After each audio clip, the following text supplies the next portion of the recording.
새로운 하루를 허락하신 하나님의 은혜를 말씀을 통해서 더욱더 깊이 알아가는 이 아침 되었으면 좋겠습니다.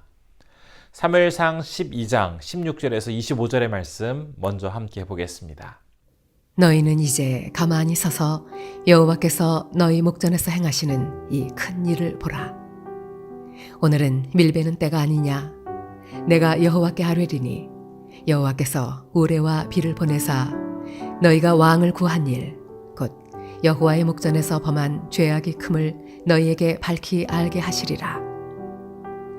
이에 사무엘이 여호와께 아뢰매 여호와께서 그날에 우레와 비를 보내시니 모든 백성이 여호와와 사무엘을 크게 두려워하니라.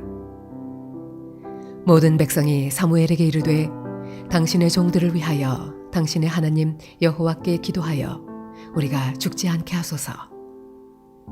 우리가 우리의 모든 죄에 왕을 구하는 악을 더하였나이다. 사무엘이 백성에게 이르되 두려워하지 말라.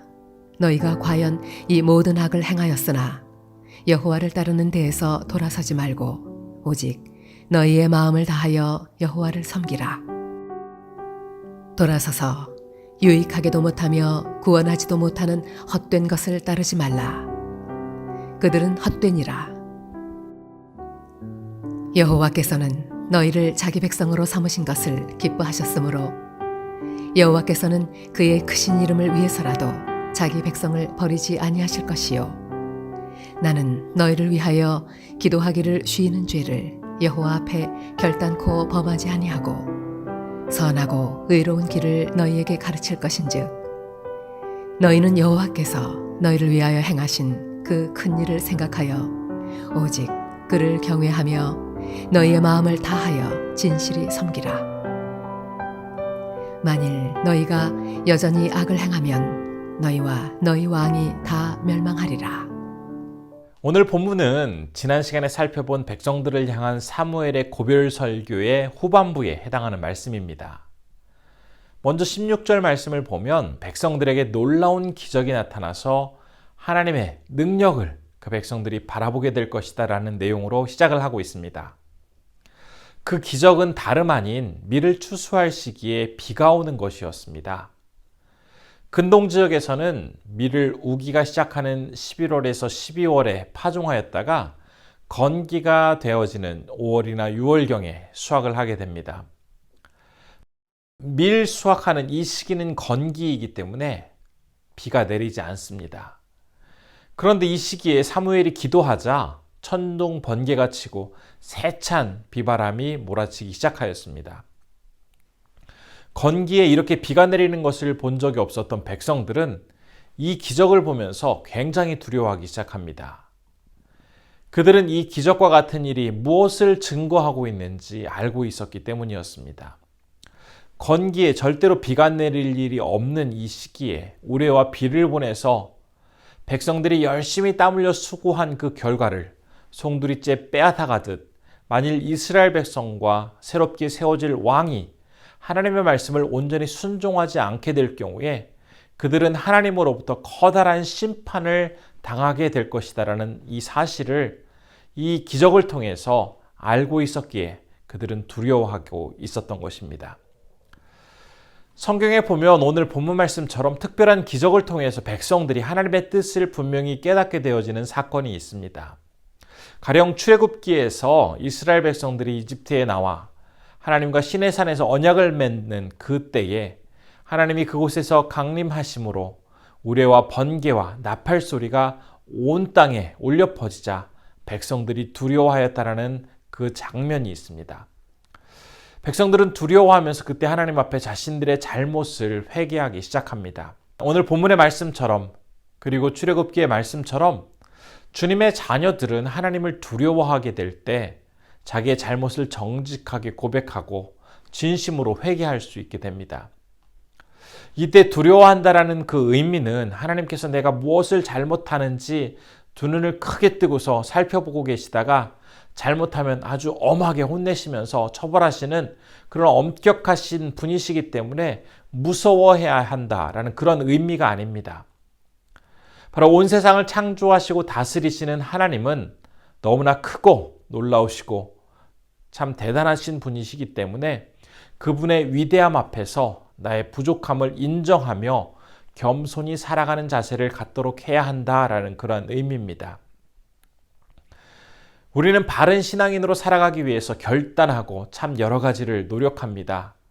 그러나 시간이 지나면서 점점 처음에 가졌던 그 결심은 느슨해지고 어느 순간 다시 내 마음대로 살아가고 있는 스스로의 모습을 보게 될 때가 참 많습니다. 이때에 우리의 마음이 느슨해지는 것을 막아주고 계속해서 주님을 향할 수 있도록 유지시켜주는 것, 그것이 바로 주님에 대한 두려움입니다. 거룩하신 하나님을 경외하며 그분을 두려워하는 마음을 갖게 될 때에 우리는 더욱 온전히 주님께 순종하며 나가는 귀한 주님의 백성들로 살아갈 수 있게 되는 것입니다. 이제 사무엘의 고별 설교는 23절 이후에서 마지막 이제 두 가지 사실을 강조하면서 마무리하고 있는 것을 볼 수가 있습니다. 제가 23절과 24절의 말씀을 한번 읽어보겠습니다. 나는 너희를 위하여 기도하기를 쉬는 죄를 여호와 앞에 결탄코 범하지 아니하고 선하고 의로운 길을 너희에게 가르칠 것인즉 너희는 여호와께서 너희를 위하여 행하신 그 큰 일을 생각하여 오직 그를 경외하며 너희의 마음을 다하여 진실히 섬기라. 비록 이제 사사의 시대가 마무리되고 새롭게 왕이 세워지겠지만 하나님의 말씀을 전하는 자로서의 이 선지자로서의 자신의 그 주어진 사명은 끝까지 감당하겠다라는 사무엘의 결심입니다. 그의 그 사명은 어떤 것이었죠? 바로 백성들을 위해서 기도하는 일을 결코 쉬지 않겠다라는 것, 그리고 그들에게 선하고 의로운 길을 가르치는 일을 결코 멈추지 않겠다라는 그런 다짐을 지금 전하고 있습니다. 즉, 이 말은 자신에게 주어진 중보기도자로서의 사명, 말씀 전파자로서의 사명을 끝까지 지속해 가겠다라는 그러한 결심을 이야기하는 것으로 그의 설교를 마무리하고 있습니다. 사무엘이 끝까지 중단하지 않겠다라는 이 두 가지, 즉 중보기도와 말씀 전파는 하나님의 자녀인 우리가 이 세상을 살아가는 동안에 계속해서 힘써야 할 그 중요한 요소이기도 합니다. 말씀을 전파하는 것에 대한 중요성, 이것은 아무리 강조해도 지나치지 않습니다. 우리는 이 시간에는 이 말씀 전파에 대해서는 잠시 접어두고 또 다른 요소인 중보기도의 중요성에 대해서 좀 더 구체적으로 살펴보았으면 좋겠습니다. 우리는 기도가 중요하다는 사실을 너무나 잘 알고 있습니다. 영국에서 종교개혁을 일으켰던 존 웨슬리 목사님은 쉬지 말고 기도하라는 이 명령, 이것은 우리의 영혼 속에 하나님의 생명을 유지할 수 있도록 은혜를 내려주시기 위함이다 라고 말하면서 하나님께서 기도하는 사람과 함께 하시고 기도하는 사람을 통해서 역사하고 은총을 베풀어 주신다는 사실을 강조하였습니다.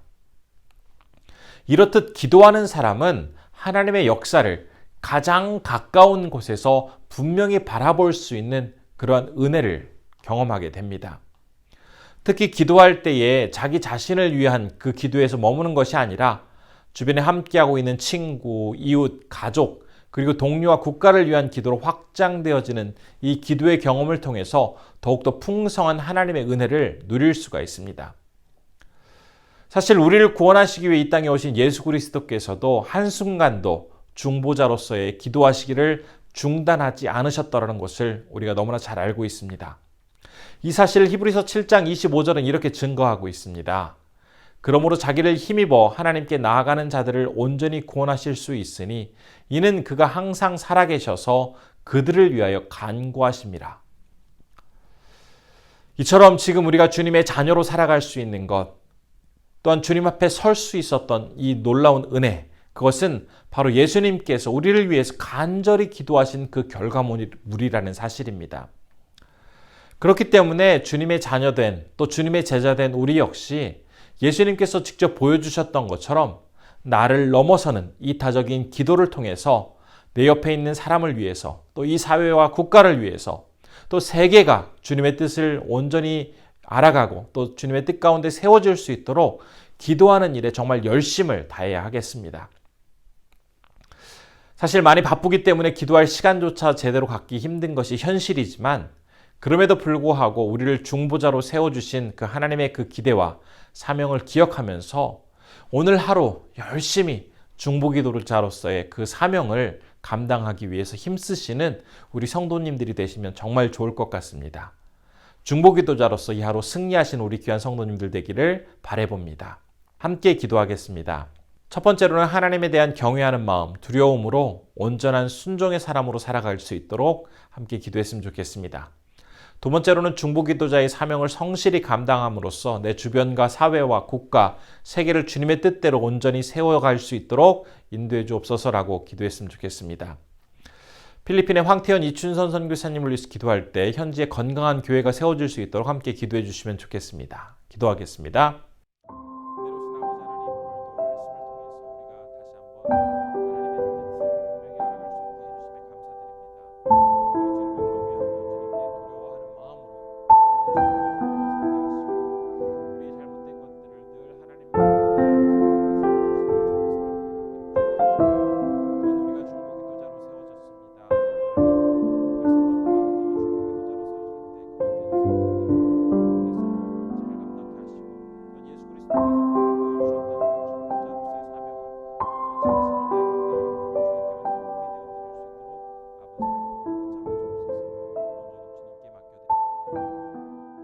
존귀하신 아버지 하나님, 오늘도 주님께서 함께해 주심에 감사드립니다.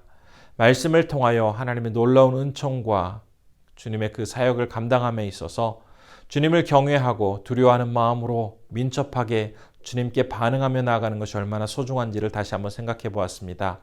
이 말씀을 따라서 정말 주님을 두려워하고 주님을 경외하며 말씀에 온전히 순종하며 살아갈 수 있도록 우리를 붙잡아 주옵소서. 또한 주님께서 자녀된 우리들에게 말씀 전파와 중보기도자로서의 사명을 감당케 하셨습니다. 특별히 중보기도자로서 나 자신을 넘어서 내 주변에 있는 사람들과 또한 사회와 국가와 이 세계를 위하여 기도하게 하셨사오니 이 맡겨진 사명 결코 소홀히 여기지 않게 하시고 바쁘고 힘들지만 더욱더 이 중보자로서의 사명을 최선을 다해 감당함으로써 주님께 기쁨이 되어드리는 귀한 하루 되게 하여 주옵소서. 오늘은 필리핀에서 사역하시는 황태현 이춘선 선교사님을 위해서 기도합니다. 하나님 건강으로 붙잡아 주시고 현지에 건강한 교회가 세워지게 하시고 하나님께서 우리 선교사님들의 사역을 통해서 정말 아름다운 열매들이 잘 맺어져서 주님께만 영광 돌리게 하여 주옵소서. 우리 성도님들 오늘 하루 어느 곳에서나 승리케 하여 주시고 건강케 하여 주시고 또 주님께 간절히 기도하는 모든 제목들이 온전히 연락되어서 기쁨으로 하나님께 영광 돌리며 살아갈 수 있도록 붙잡아 주옵소서. 모든 것 주님께 의탁드리오며 예수님의 이름으로 기도드립니다. 아멘.